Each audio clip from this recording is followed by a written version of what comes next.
Hey guys, it's Eden. And Dr. Kimber. And today we're going to be doing something a little different.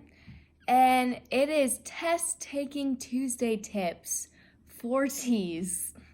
4 T's for your finals that are coming up, maybe next week or the week after. And so we want to give you some tips of how to enter them well. Okay, so we're going to start with the 4 R's, which is recognition, recall, repetition, and rehearsal.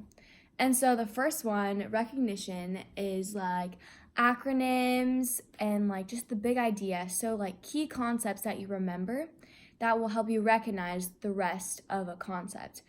And so like an example of an acronym is like every good boy deserves fudge, which is a music it's my cat.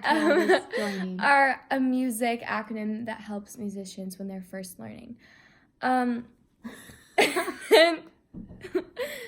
Sorry. And then the next one, No, just keep going. Okay. And then the next one is recall, which is things like flashcards, and I use Quizlet, which is super helpful for me, and it forces your brain to recall the information that you have been studying, which I think is more helpful than the next one, which is repetition.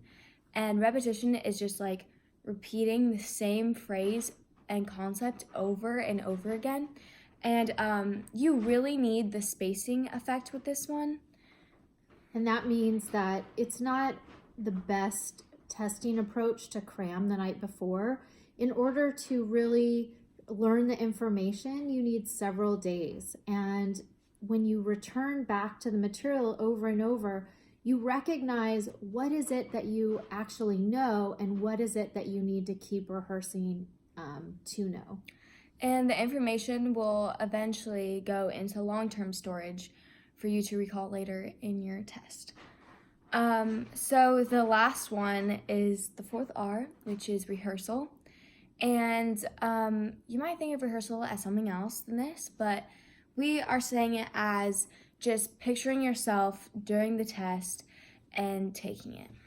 So using visualization in order to ramp up your anxiety level, imagine yourself actually taking the test and having a time that you have to finish it by. And then in the visualization, you're imagining your heart rate and your anxiety levels coming down. And so that's the practice of the visualization. You actually want to have your heart racing, your clammy hands, whatever happens to you when you get anxious for a test. You want that happening in the visualization process so that you can practice coming down. And some of that is just learning how to do deep breathing. It could be imagining that you're remembering the material, that you know that you've prepared it. There's also some grounding exercises that we have on a previous video that we will help you with. Yeah. So I think that's it. That's it. We just want to remind you, we think better together.